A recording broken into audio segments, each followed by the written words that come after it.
Ang kwentong ito ay ipinadala ni Bernard. Nangyari ito noong taong 2014 sa probinsya ng Capiz. Simulan na natin ang kwento. Hello po, Sir Captain Kokak. Itago mo na lang po ako sa pangalang Bernard. Nakikinig na ako sa iyo noon pang nakaraang taon.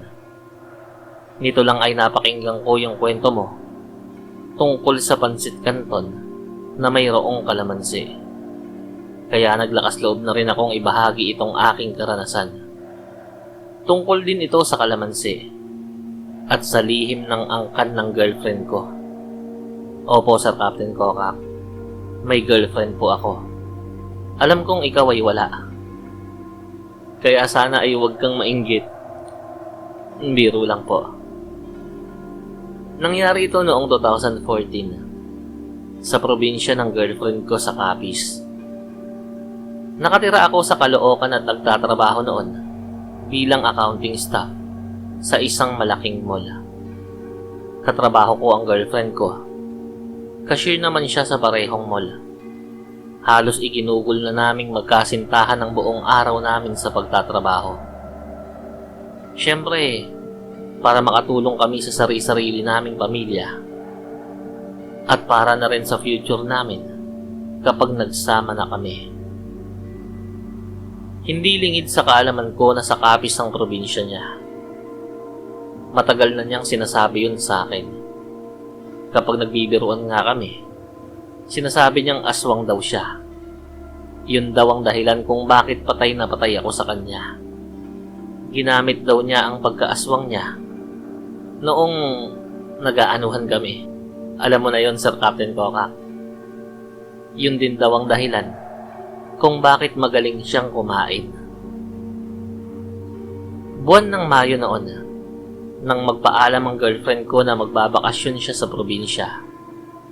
Noong una, sinabi niyang huwag na akong sumama. 1 linggo lang daw siya ron. Para pagbalik niya ay miss na namin ang isa't isa. Napangiti naman ako, pero lihim akong tumawag sa boss ko sa accounting department para mag-file ng vacation leave. Pinayagan naman ako agad dahil sa masipag ako. Noong sabihin ko sa girlfriend ko na sasama ako sa Capiz, napakunot ang noo niya. Pero kalaunan ay pumayag din. Ang sabi niya lang, walang sisihan ha. Walang iihi sa shorts kapag nakilala mo ang angkan ko. Akala niya siguro ay matatakot niya ako. Alam ko ang pinupunto niya, na kapag sinabing Capiz, doon naninirahan ng mga aswang at kung ano-ano pang kababalaghan na nangyayari. Natawa lang ako dahil hindi ako naniniwala sa mga ganoon. Madalas akong mag-research sa internet, pero wala naman akong nakikitang konkretong patunay. Natuloy ang bakasyon namin. Ipinakilala ako ng girlfriend ko sa kanyang mga magulang at sa 3 niyang kuya. Buong puso nila akong tinanggap. Ramdam kong masaya sila dahil nagkaroon na ng boyfriend ang nag-iisa nilang prinsesa. Hindi raw kasi nagpapaligaw ang girlfriend ko noong doon pa siya nakatira sa Capiz. Lalo ko pang naramdaman ang pagtanggap nila noong isang gabi habang tulog ang girlfriend ko. Nagiinuman kami ng tatay niya at ng kanyang mga kapatid habang nagluluto naman ang nanay niya. Sinabi sa akin ng tatay niya na suportado daw nila kami sa lahat ng bagay, sa desisyon man o sa pinansyal na pangangailangan. Doon ko nalaman na may kaya pala sila. Halata ito sa laki ng kanilang bahay at lupain, pati na sa dami ng kanilang alagang hayop. Bilin pa ng tatay niya, sana raw ay huwag kong iiwan ang anak niya kahit anong mangyari. Ang girlfriend ko na lang daw ang magpapaliwanag sa akin kung bakit. Naging masaya ang 6 na araw naming bakasyon. Lahat ng gusto naming kainin ay naihain sa amin. Napaka-positibo nila sa buhay at napaka-mapagkumbaba kahit nakakaangat naman sila. Paano mo paghihinalaang aswang ang mga ganoong klaseng tao? Ikapitong araw na noon at pista sa kanila. Dumagsa ang mga kamag-anak nila sa malaking bahay. Napakaraming pagkain. Iba't ibang luto ng karne ng baboy, baka, at itik. Lahat yun ay tinikman ko. Tuwang-tuwa ang mga magulang niya sa reaksyon ko sa sarap ng kanilang mga putahe. Nagbiro pa nga ang girlfriend ko na parang ako raw ang tunay na anak at hindi siya. Kinahapunan, dumating ang isang lalaki, ang bunsong kapatid ng kanyang tatay. May dala itong kaldero at inihain ang laman nito sa mesa. Dinuguan ang laman nun.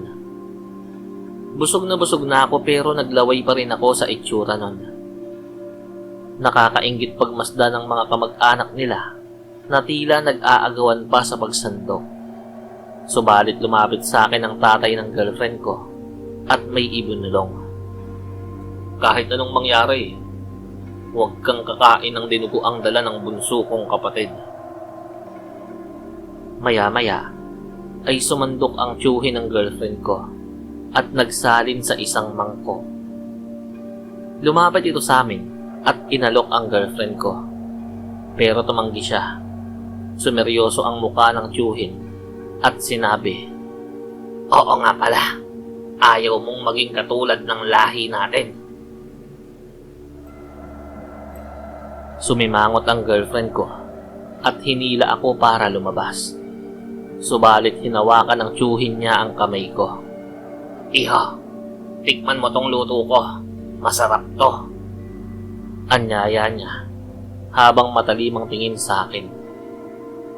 Dahil ayaw kong isipin niyang masama ang ugali ko, inabot ko ang mangkok.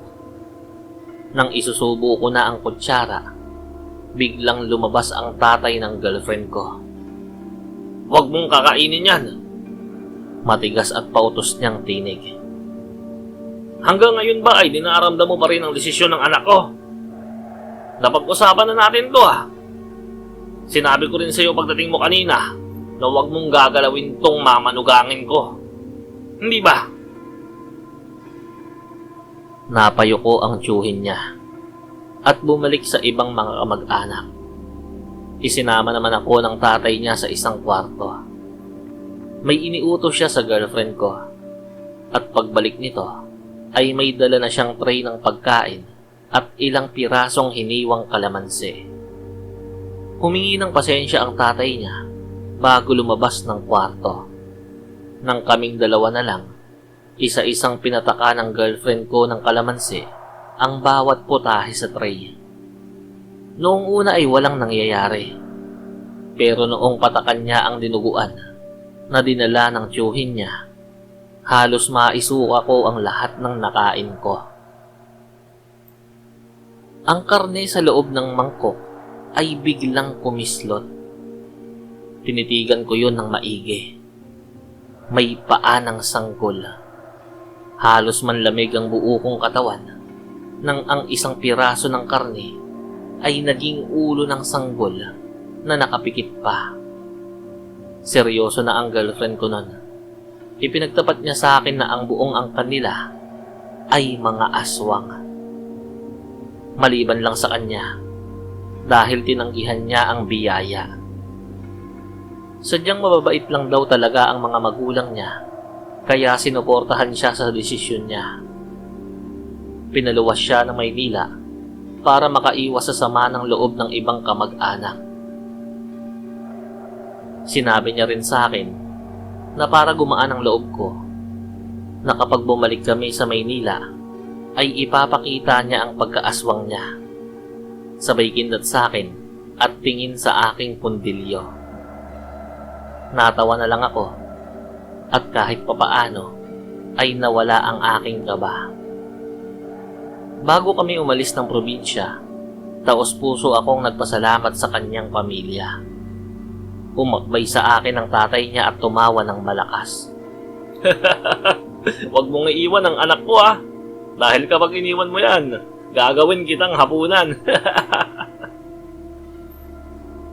Nangako akong hindi ko siya iiwan.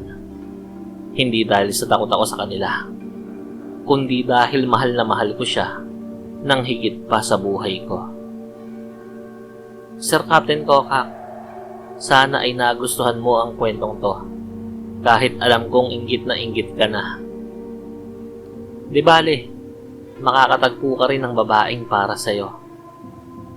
Maraming salamat po. At ipagdarasal ko ang paglago ng iyong channel.